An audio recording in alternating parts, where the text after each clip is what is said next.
जय हिंद प्यारे बच्चों, क्या हाल है? कैसे हैं सब आप? पढ़ाई कैसे चल रही है आपकी?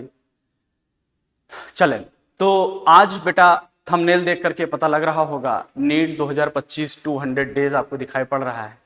इसका मतलब क्या है सर? इसका मतलब एक साफ साफ है कि नीट एग्जाम में अब हमारे पास 200 दिन बचे रह गए हैं। लगभग 205 210 दिन है। मैं 5-10 दिन छुट्टी निकाल लेता हूं तो 200 दिन हमारे पास सेफ बचे रह गए हैं।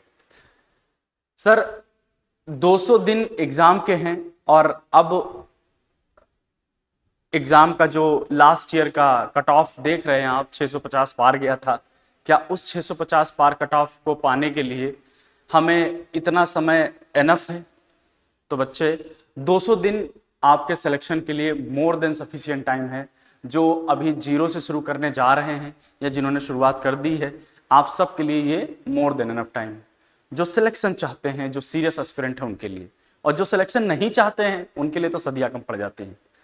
तो जैसा कि मैंने वादा किया था आपसे कि आपको एक 200 डेज का मेंटरशिप प्रोग्राम आपके लिए मैं शुरू करूंगा, वो दिन आज है और आज मैं शुरू कर रहा हूं आपका एक प्रोग्राम जिसके अंदर जितनी मेहनत आप करने के लिए तैयार हो उससे कहीं ज्यादा मेहनत करने के लिए हम तैयार हैं। और उसमें कौन सा प्रोग्राम है? वो 200 डेज विदाउट वेस्ट। मतलब ये 200 दिन हम लोग एक भी दिन वेस्ट करने वाले नहीं है। हम एक एक दिन का, हर दिन का और हर घंटे का हिसाब रखने वाले हैं। अब ये 200 डेज विदाउट वेस्ट में आप हमारे साथ कैसे जुड़ेंगे, किस तरीके से जुड़ेंगे, इस पे बात करना है मुझे। ठीक है, तो जैसा मैंने बोला था कि हर एक बच्चे की मेंटरशिप करूंगा, और ये कई लोग के लिए पॉसिबल नहीं हो पाता है। सोचना ही पॉसिबल नहीं हो पाता कि हर एक लोग की मेंटरशिप कैसे होगी। तो ये मैं करके देखा हूं। पिछले 10 साल से मैं ऑफलाइन कोचिंग पढ़ा रहा हूं। बहुत सारे बच्चे सेलेक्ट हुए हैं। इंडिया के हर मेडिकल, लगभग हर कोने कोने में हमारे बच्चे पढ़ रहे हैं, डॉक्टर बन गए हैं। और मैं उन सब से पढ़ाते हुए, उनको सेलेक्ट कराते हुए एक बात सीखा हूं कि अब सिर्फ सिलेक्शन से ही, मतलब आप सिर्फ पढ़ने से सिलेक्शन नहीं होता है। सिलेक्शन के लिए दो चीजें बहुत जरूरी हैं। एक तो आपका पढ़ाई होना चाहिए, पढ़ाई के साथ साथ एक गाइडेंस होनी चाहिए। और गाइडेंस अब किससे मिलेगा आपको? गाइडेंस मिलने के लिए आपके पास में दो रास्ते हैं। या तो आपके घर में कोई पढ़ा हो, मतलब पढ़ा का मतलब क्या हो कि बेसिकली कोई नीट तैयारी दिया हो, डॉक्टर बना हो। ठीक है, और नीट तैयारी में कौन, जो रिसेंट ईयर में 2016, 17, 18, 19, 20, 21, 22, 23 इनमें ईयर में जो सिलेक्ट हुए हैं। अब अगर कोई आपके चाचा हैं, मान लीजिए 2005 में सिलेक्ट हुए हैं या पापा 2002 में सिलेक्ट हुए हैं, अब उनकी स्ट्रेटजी काम करना थोड़ा सा टफ होगा, क्योंकि बेसिक नॉलेज नहीं होगा ना आज एग्जाम के बारे में कि कैसे इसको तैयारी कराया जाए। तो उसके लिए क्या है, हम लोग पूरा दिन इस पर मेहनत करते हैं, हर एक बच्चे को समझते हैं कि क्या दिक्कतें आ रही हैं इस समय, एग्जाम का पैटर्न क्या है। तो वो सारे बच्चों का जो एक्सपीरियंस है वो मैं आप लोग से शेयर करूंगा। एक एक चीज आपको बताऊंगा कि आज आपके स्टडी करने का पैटर्न क्या होना चाहिए, कल आपका स्टडी करने का पैटर्न क्या होना चाहिए, इस वीक का टारगेट क्या होना चाहिए, इस मंथ का टारगेट क्या होना चाहिए। और कोई ऐसा नहीं कि जो मैंने एक डिसाइड कर दिया वो सारे बच्चों पर लागू होता नहीं। जिस तरीके से हर मरीज की बीमारी, हर मरीज का मर्ज अलग होता है और वो अलग अलग डॉक्टर के पास आता है, इसी तरीके से जैसे आपकी जैसी बीमारी उसका वैसा इलाज। और इसी को हम लोग शुरू कर रहे हैं, इसी का हमने नाम दिया है 1-to-1 मेंटरशिप। 1-to-1 मेंटरशिप मतलब बेटा 1-to-1 सर, इस पे जो दिख रहा है 1-to-1 मेंटरशिप। ठीक है, स्ट्रेटजी सर, चेकलिस्ट, ये सारी चीजें आपके साथ होने वाली। मतलब 1-to-1 मेंटरशिप का मतलब क्या है कि आप देखिए यहां पे आपको साफ साफ दिख रहा होगा कि आपको एक प्रोग्राम दिख रहा है 200 days without waste 1:1 mentorship programme. अब 1:1 मेंटरशिप कैसे करेंगे? मैं 1:1 मेंटरशिप पे जो आने वाला हूं उससे पहले आपको कुछ बहुत इंपॉर्टेंट चीजें हैं जो मुझे पहले बतानी है। ठीक है, 1-to-1 मेंटरशिप करने का तरीका जो है वो हम आपको स्ट्रेटजीज में बताएंगे कि हमारी स्ट्रेटजी क्या होगी। ठीक, लेकिन उससे पहले जो सबसे ज्यादा सवाल पूछे जा रहे थे, बच्चे सबसे ज्यादा कंफ्यूज इस समय इस वजह से हैं कि सर मैं इस समय किस टाइम पे सोऊं या किस टाइम पे पढ़ूं। सबसे इंपॉर्टेंट पार्ट ये हो जाता है। इंपॉर्टेंट पार्ट क्या है कि सर समझ नहीं आता है कि हमारा सोने का टाइम बेहतर है। मैं रात भर जग करके पढ़ता हूं, सुबह सोता हूं, फिर दिन भर सोता हूं और रात भर पढ़ता हूं, मेरा ये टाइमिंग है। कई बच्चा बोलता है कि सर मैं सुबह अर्ली मॉर्निंग उठ जाता हूं, 4 बजे पढ़ता हूं। कई बच्चे हैं कि दिन में 12 बजे से पढ़ना बैठ जाता हूं, कोई शाम को 6 बजे के बाद बैठते हैं। ठीक, तो हर बच्चे का अपना कोई एक सुइटेबल टाइम है पढ़ने का। तो वो मैं बताने वाला हूं कि इस समय बेहतर टाइम क्या है। और जब मैंने ये प्रोग्राम शुरू किया था 75 डेज विदाउट वेस्ट के नाम से, मैंने एक प्रोग्राम शुरू किया था last year 75 days without waste, उसमें बहुत बच्चों का फायदा हुआ था। जो स्ट्रेटजीज वहां अपनाई थी वही स्ट्रेटजीज मैं यहाँ भी अपनाने वाला हूँ। उनमें से आप लोग एग्जाम्पल है, बहुत सारे बच्चे जो सेलेक्ट हुए हैं, जो बहुत सारे बच्चे जिनके 600 प्लस स्कोर आए भी हैं, नहीं भी सेलेक्ट हो पाए, जो आप लोग के साथ पढ़ रहे हैं, ठीक है, उन सब के ऊपर जो स्ट्रेटजीज मैंने लगाई थी जिससे उनका स्कोर बूस्ट हुआ था, वो सारी स्ट्रेटजीज मैं आपके ऊपर भी करने वाला हूँ, ठीक है। लेकिन हाँ, बस यही है कि 75 डेज में बहुत स्ट्रिक्ट थे और थोड़ा सा टाइम ज्यादा था, ठीक है। यहाँ पे थोड़ा सा टाइम टेबल में भी बदलाव आएगा, यहाँ पे आपके स्लीप साइकिल में भी बदलाव आएगा, मैं हर कुछ इसमें थोड़ा थोड़ा बदलाव करूंगा, ज्यादा नहीं बदलाव करूंगा, ठीक है। तो सबसे पहली चीज तो बेसिकली सर हमारा यहाँ पे टाइम टेबल क्या होना चाहिए इस समय सबसे बड़ा पढ़ाई का, तो ये अगर मैं आपसे बोलूं टाइम टेबल है ना, तो टाइम टेबल की अगर मैं बात करूं तो देखिए अभी टाइम टेबल खैर अभी मैंने ये कई बच्चों को बता रखा है, ठीक है। देखिए टाइम टेबल के बारे में अगर मैं बात करूं तो हमारे पास बेसिकली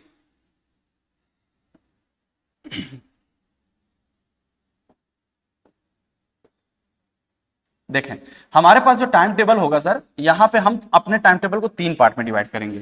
3 पार्ट में किसमें डिवाइड करेंगे, एक हमारे पास होगा सर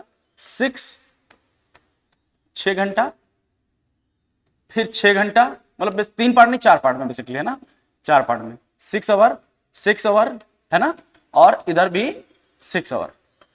सर ये 4 6 घंटे क्या है पार्ट है सर, आप देखिए तो सर 6 घंटे के किस पार्ट में, सर ये 6 घंटा जो आपके हैं, आपके बस इतना समझ लीजिए, आपके 6 घंटा क्लासरूम के, मतलब क्लासरूम का, इसको सीसी बोलते हैं, क्लासरूम को सीसी, और 6 आवर आपका सेल्फ स्टडी के लिए, और 6 घंटा आपके लिए स्लीपिंग, सोने के लिए, और 6 घंटा आपका एक्स्ट्रा एक्टिविटीज के लिए।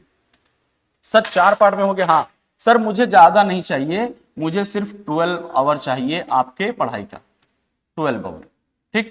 75 डेज विदाउट वेस्ट में मैंने 14 घंटा रखा था, और उस 12 आवर में कौन सा सर, हमारे पास 6 घंटा आपका क्लासरूम चाहिए, 6 hour of classroom, 6 hour of क्या बेटा, क्लासरूम चाहिए हमको, और 6 घंटा क्या चाहिए, 6 आवर किसका चाहिए, क्लासरूम का। हाँ सर 6 आवर क्लासरूम का हो गया, और हमारे पास 6 घंटा सेल्फ स्टडी का चाहिए, okay, 6 hour of self study, ठीक है सर, सेल्फ स्टडी का चाहिए। सर बेस्ट टाइमिंग क्या होगा, सर बेस्ट टाइमिंग ये है, पहले पढ़ने का और सेल्फ स्टडी करने का टाइम समय से ज्यादा जरूरी हमारे पास जो समय जानना है वो कौन सा है, वो हमारे सोने का समय पता होना चाहिए, क्योंकि जब मेरा सोने का समय फिक्स हो जाएगा ना, तो मेरे पढ़ने का सेल्फ स्टडी करने का सारा टाइम अपने आप फिक्स हो जाएगा। सर इसके बारे में पहले से क्या बात करनी है, जो हमारे पास सोने का टाइम है बेटा, सोने का टाइम जो होता है वो कई लोग बोलते हैं कि सर 6 घंटा सोने से हमारी नींद कंप्लीट हो जाती है, कई लोग बोलते हैं 8 घंटा सोने से हमारी नींद कंप्लीट हो जाती है, कई लोग 8-10 घंटा बोलते हैं। तो बेसिकली बेटा 6 घंटा 8 घंटा सोने से कभी नींद कंप्लीट नहीं होती, नींद हमेशा कंप्लीट होती है 9 पॉइंटर साइकिल कंप्लीट करने से, ठीक। ये साइंटिफिक तरीका है कि 9 पॉइंटर साइकिल को कंप्लीट करने से आपकी नींद पूरी होती है। Sir what is 9 pointer cycle, 9 pointer cycle को समझाएंगे। देखिए जो भी बात कर रहा हूं थोड़ा फास्ट मोड पे कर रहा हूं, लेकिन आपको समझने की जरूरत है, एक एक बात को जितना आप समझ पाओगे उतना ही आपका सब कुछ समझ में आ रहा होगा।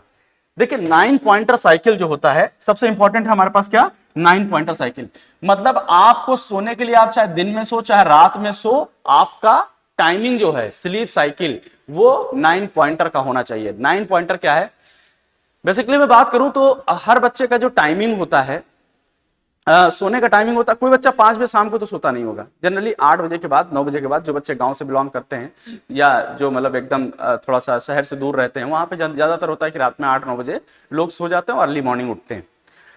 तो एक हम 9 बजे से रात में 9 बजे से लेकर के 12 बजे तक का टाइम पहले डिसाइड करते हैं। रात में 9 से 12 जो टाइमिंग होता है उसको बोलते हैं 3 पॉइंटर, मतलब हर 1 घंटा 3 पॉइंटर का होता है, 3 पॉइंट का होता है, मतलब 3 पॉइंट का मतलब, ठीक, ओके सर। तो अगर मैं रात में 9 बजे से 12 बजे तक सोऊं तो 1 घंटा 3 पॉइंट का है, तो 3 घंटा हमारे 9 पॉइंट के हो गए, और हमारी नींद इतने में ही एनफ हो जाती है, मतलब इतना ही मोर देन सफिशिएंट है हमारे सोने के लिए। कई बार आपने देखा होगा अगर रात में जल्दी आप सो जाते हैं, कभी 9 बजे 8 बजे सो जाते हैं, तो 12-1 बजे आपकी नींद खुल जाती है। लेकिन बस थोड़ी सी दिक्कत यही होती है कि 1 बजे सो के उठने के बाद होता यह है कि अरे सर मतलब रात में 1 बजे कहाँ कोई जाए, तो कोशिश यही होती है कि सोता ही रहता, आलस में पड़ा रहता है। लेकिन रात में 9 से 12 आप सो लीजिए, आपकी नींद कंप्लीट हो जाएगी, मतलब आपका शरीर पे जितना उसको रिकवर करने के लिए, हीलिंग के लिए जितना उसको समय चाहिए था मिल चुका है, ठीक है सर। दूसरा होता है हमारे पास में 12 बजे से लेकर के सुबह 3 बजे तक, 12 से 3 बजे तक जो पॉइंटर होता है वो 2 पॉइंटर पर आवर होता है, मतलब हर एक साइकिल 2 घंटे की होती है, हर एक घंटा मतलब हर एक साइकिल हर 1 घंटा 2 पॉइंटर का होता है, ठीक है। दूसरा 3 से 12 मतलब रात में 3 से लेकर के सुबह 12, 1, 2 बजे तक जो भी टाइम दिन का लेते हैं उसमें हमको एक पॉइंटर साइकिल मिलता है। अब तुम्हें डिसाइड करना है कि तुम्हारे लिए बेस्ट पॉइंटर कौन सा होता है। अब अगर तुम मान लो रात में 3 बजे सोते हो या 4 बजे सोते हो बेटा, तो 3-4 बजे सोओगे तो तुमको 9 पॉइंटर कंप्लीट करने के लिए 9 घंटे सोने पड़ेंगे। तो अगर तुम सुबह 4 बजे सोते हो या 3 बजे सोते हो तो 3 बजे सोने के बाद आप 12 बजे उठिए, तब आपका शरीर हील करेगा, अपने आप को पूरी तरीके से हील कर पाएगा कि हाँ आप दोबारा क्लास करने के लायक हो गए या दोबारा फिर से आप एक्टिव मोड में आ गए।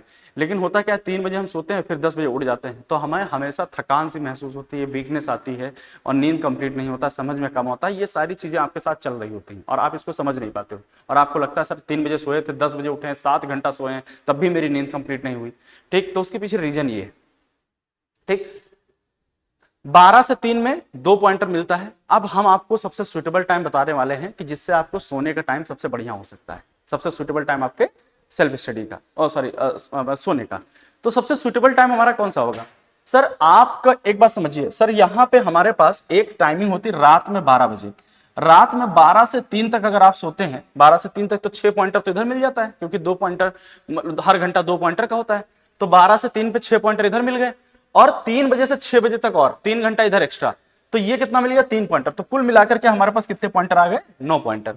तो अगर हम अपने हिसाब से बोलें या हम साइंटिफिक वे से बोलें कि जो सबसे बढ़िया और सबसे बेस्ट सुटेबल टाइम होता है स्लीपिंग का, वो कौन सा होता है सर? स्लीपिंग टाइम 12 बजे से लेकर के सुबह 6 बजे तक होता है। 12 बजे आप सोइए, सुबह 6 बजे उठ जाइए, सबसे बेस्ट टाइम है सोने का ये।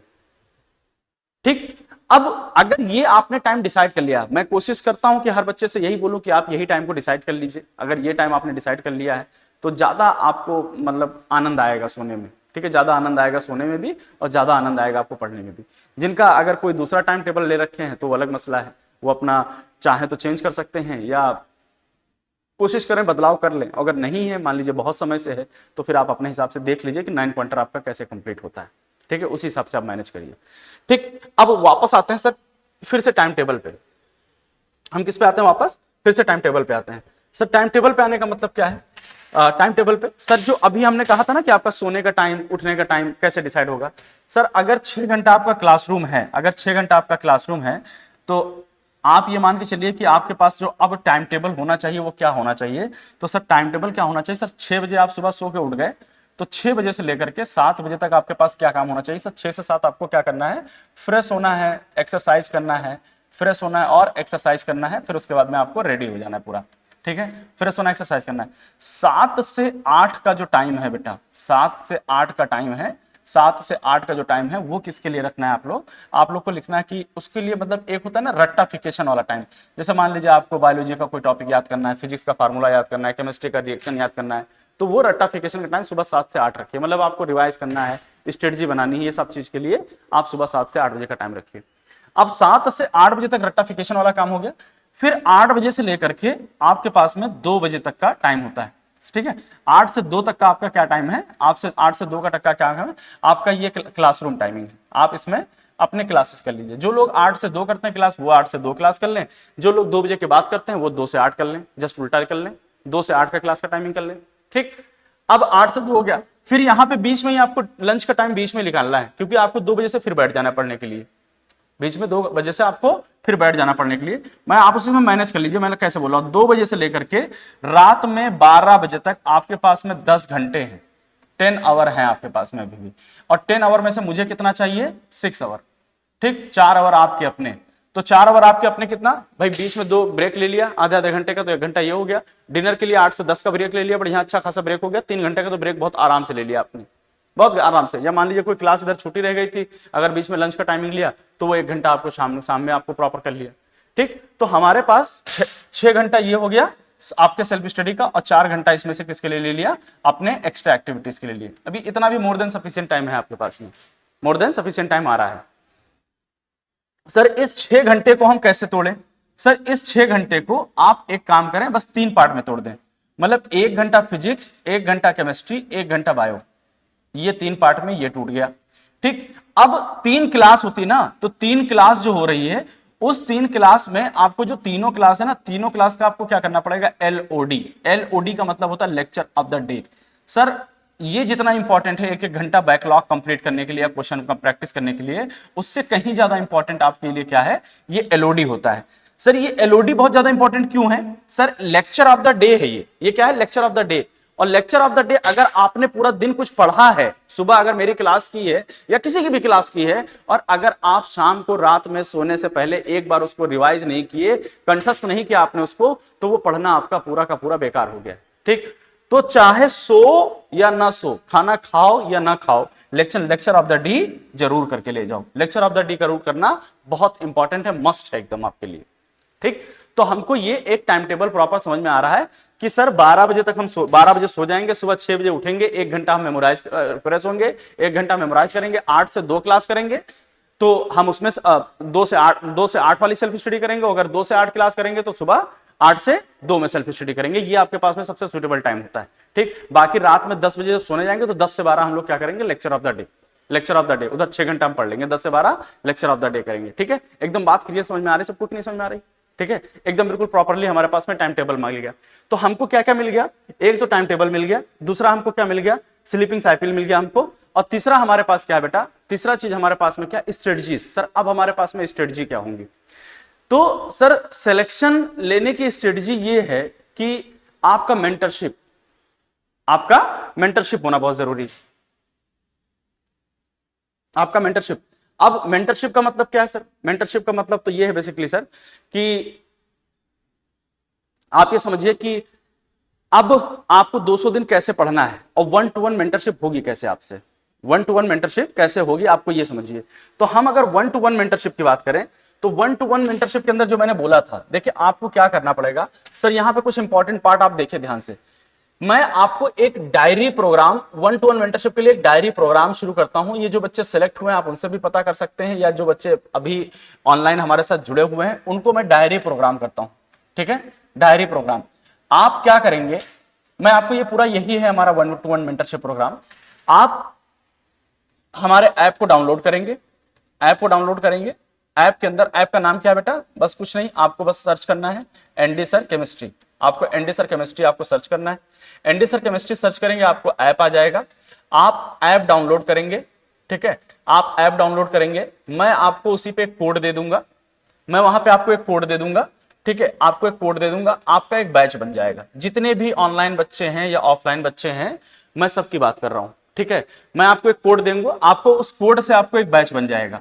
ठीक है, कोड से बैच बन जाएगा। ठीक है, एक चीज मैं बता दे रहा हूं कि किसी को लगे कि सर इसके लिए कुछ हिडन चार्ज होने वाला है, ठीक है, तो ये FOC है, free of cost, there is no charge, मतलब चार्ज के नाम पे 1 रुपया भी नहीं लिया जाएगा आपसे। ठीक है, चार्ज के नाम पे कोई चीज आपसे नहीं ली जाएगी।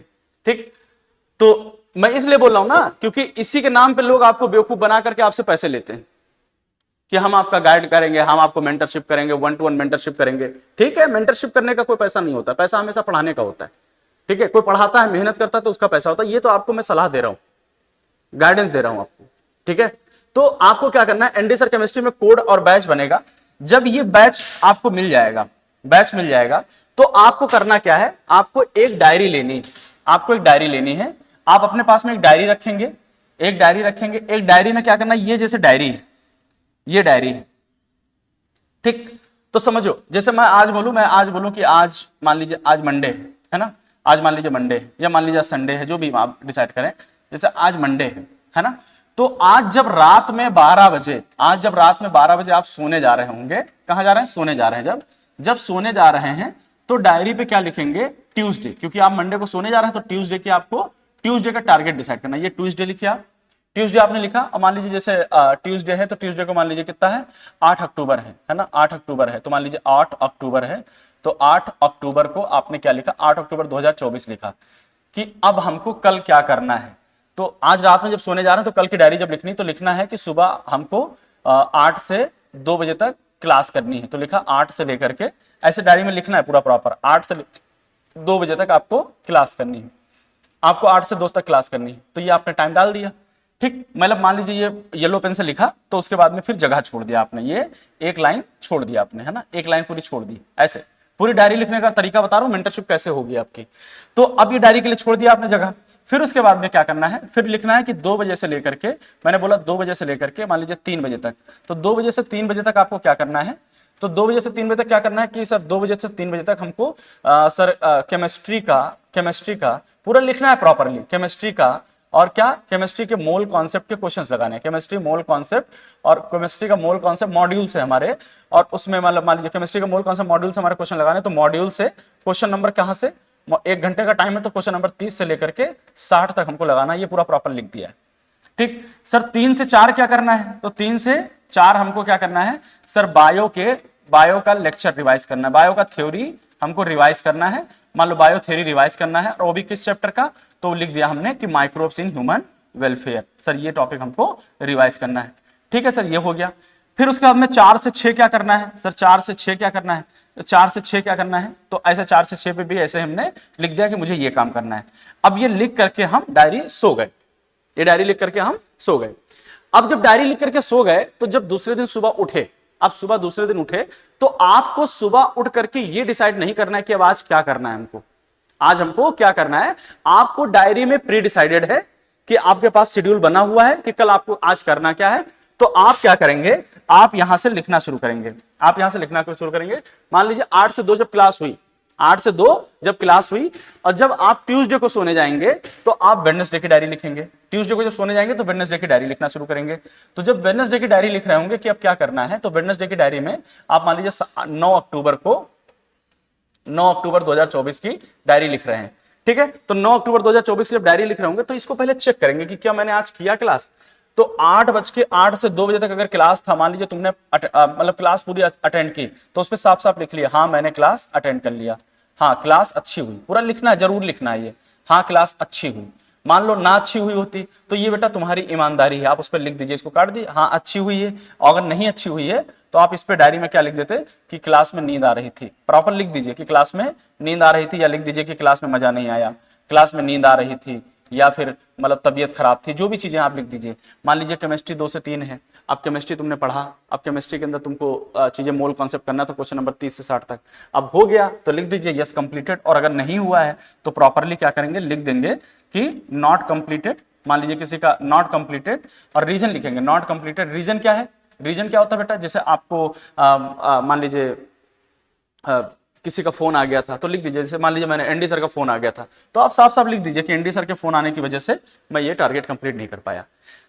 अब ये पूरा टारगेट तुम अचीव कर लिए, जो हो पाया वो हो गया, जो नहीं हो पाया वो नहीं हो पाया। अब रात में जब 12 बजे सोने जा रहे हैं आप, जब यहाँ की डायरी बनाए हैं तो 12 AM पे, सॉरी 12 AM पे, 12 AM पे, और 12 AM पे कितने बजे, 12 AM पे कितने बजे सर, 12 AM पे 5 मिनट पहले और 5 मिनट बाद, आपकी 2 ही टाइमिंग है।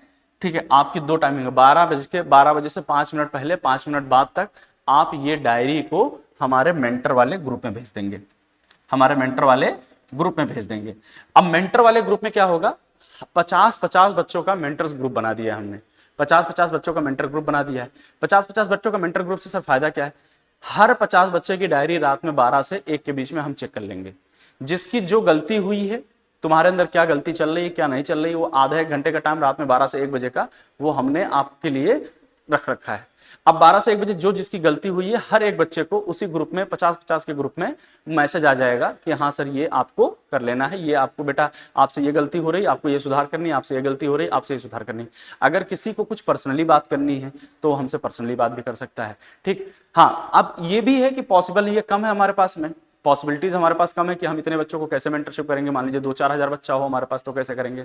तो इसके लिए सिलेक्टेड स्टूडेंट, देखिए हर ग्रुप में आपका 50 बच्चों का ग्रुप होगा, हर एक 50 बच्चे के ग्रुप में, मतलब 50 बच्चों का ग्रुप 1 है 2 है 3 है 4 है, तो ऐसे 4 ग्रुप है, हर एक के अंदर एक मेरा सिलेक्टेड स्टूडेंट आपका मेंटर होगा, हर एक स्टूडेंट में सिलेक्टेड का मेंटर होगा।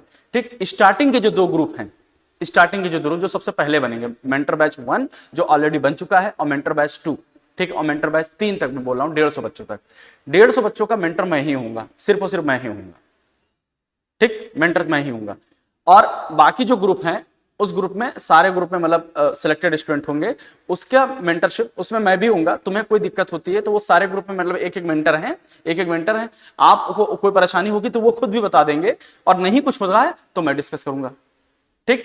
तो हर एक बच्चे की निगरानी, पूरे एक एक बच्चे की, जितने भी आप लोग हो सबकी एक एक बच्चों की निगरानी मैं करने वाला हूं कि कैसे आपको आगे बढ़ना है, कैसे पीछे मतलब कैसे कोई कमी रह गई है, क्या आपका समय खराब चल रहा है या क्या कहाँ टाइम खराब हो रहा है, क्या चीज आपको सुधार करनी चाहिए, कौन सा टाइम टेबल आपका सही चल रहा है क्या नहीं चल रहा है, मैं एक एक चीज आपको बताने वाला हूं। क्योंकि जब तक आपको अपनी कमी का एहसास नहीं होगा तब तक सिलेक्शन के चांसेस बहुत कम है आपके लिए।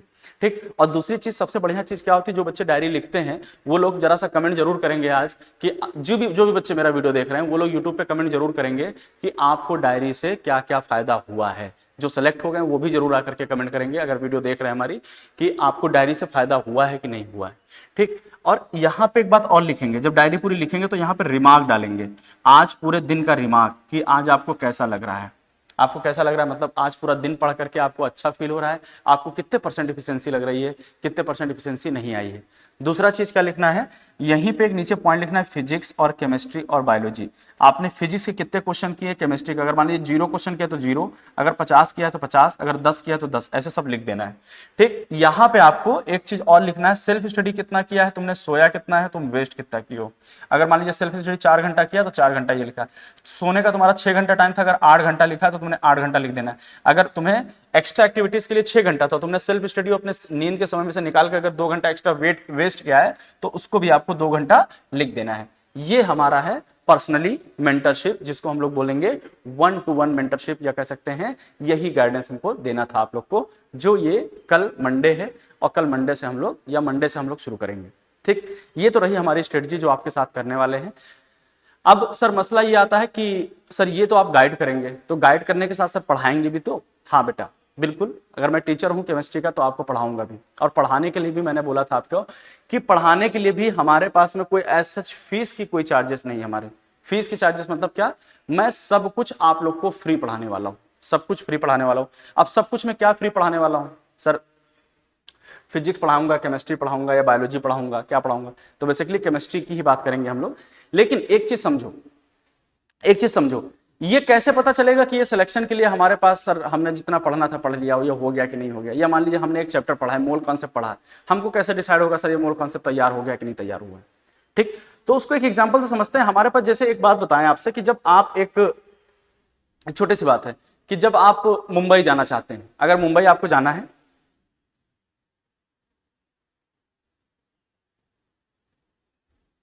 अगर आप मुंबई जाना चाह रहे हो बेटा, तो मुंबई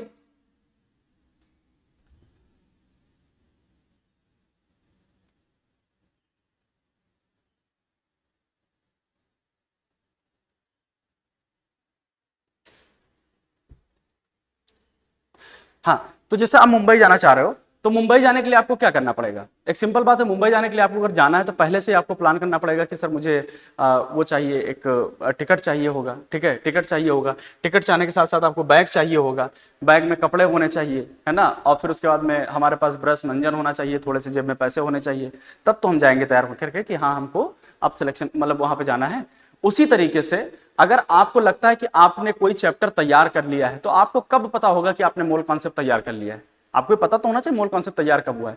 तो सर मोल कॉन्सेप्ट चैप्टर मान लीजिए सब बेसिक कॉन्सेप्ट ऑफ केमिस्ट्री अगर तैयार हुआ है तो कब पता होगा, तो सर उसको समझने के लिए थोड़ा सा एक बात समझिए। सर मैं एक चेकलिस्ट बनाया हूं, जिस तरीके से वहां चेकलिस्ट कंप्लीट करते हो उसी तरीके से एक चेकलिस्ट बना हुआ है, ये आपके टेलीग्राम चैनल पे मैंने डाल दिया है, टेलीग्राम चैनल पे पड़ा हुआ है।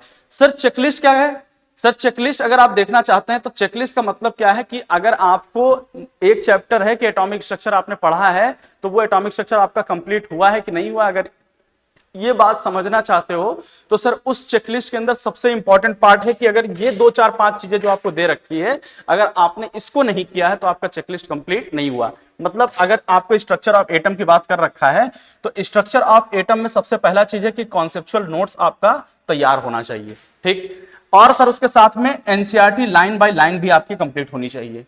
ठीक। उसके साथ में सॉल्व्ड एग्जांपल, जो एनसीईआरटी के अंदर सॉल्व्ड एग्जांपल दे रहे हैं वो कंप्लीट होना चाहिए, और उस एग्जांपलर मतलब नीट एग्जांपलर जो एग्जांपलर बुक आती है वो भी कंप्लीट होना चाहिए, और इन टेक्स्ट क्वेश्चन भी आपका कंप्लीट होना चाहिए। अगर ये 3 चीज आपकी कंप्लीट नहीं है तो आप केमिस्ट्री में कुछ कर नहीं पाए। खाली ऐसे नहीं कि एक बार लेक्चर पढ़ लिया है और बढ़िया मस्त एकदम बिल्कुल ऐसे आंख बंद करके लेक्चर पढ़ रहे हैं बिल्कुल बाबा बने हुए, उससे आपका चैप्टर कंप्लीट नहीं होता है। आपको चैप्टर कंप्लीट करने के साथ चेकलिस्ट होता है, जैसे टेस्ट होता है ना, जैसे एक छोटा सा बात समझो कि ना, जब आप तैयार होते हो एकदम, बिल्कुल शादी में कहीं जाना होता है तो क्या करते हो आप, तैयार होते हो बेटा। तो तैयार होने के बाद क्या होता है, अपने आप को शीशे में देखते हो ना, तो शीशे में देखने के लिए आप सब कुछ तब तैयार हो जाते हो, तभी तो जाते हो देखो, नहा करके चले जाते हो शीशे में देखने के लिए कि आज मैं शादी में जा रहा हूँ, कैसा कितना स्मार्ट लग रहा हूँ, ऐसा तो नहीं होता है, पूरा ड्रेसअप होते हो तब जाके देखते हो। उसी तरीके से ये है कि आपने नोट्स पढ़ा, एनसीईआरटी लाइन बाय लाइन करा, सॉल्व एग्जांपल पूरा सॉल्व किया, एग्जाम्पलर किया, इंटेक्स्ट किया, फिर नीट के पीवाईक्यू किए, फिर लेटेस्ट जेई ऑफ पीवाईक्यू किए। अब उसके बाद में अपने आप को शीशे में देखने के लिए आपको एक फुल चैप्टर का, मतलब जैसे मान लीजिए एटॉमिक स्ट्रक्चर किया है तो एटॉमिक स्ट्रक्चर का टेस्ट दे दिया, टेस्ट दिया, टेस्ट ने आपको आपका रिजल्ट बता दिया कि आपने कितने परसेंट तैयार किया। अगर 100 क्वेश्चन का मतलब नंबर का पेपर था और आपने 90 अटेम्प्ट किया तो बता दिया आपको कि 90% आपकी इसके अंदर तैयारी हो चुकी है, बाकी अभी बची रह गई है। बात सोच पा रहे हो? ठीक, तो ये है हमारे पास में बेसिकली तैयारी।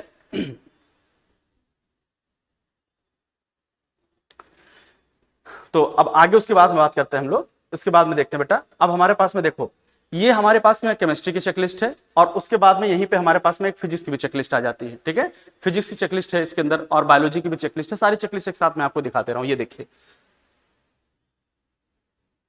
ये हमारे पास किसकी चेकलिस्ट है, बायो की, और ये देखिए हमारे पास में ये फिजिक्स की भी चेकलिस्ट है। तो ये सारी चेकलिस्ट आपको यूट्यूब पे आपके पड़ी हुई है, आप यूट्यूब पे जाकर के एक बार देख लीजिएगा कि हाँ आपको क्या क्या चेकलिस्ट में क्या क्या चीजें जरूरत है।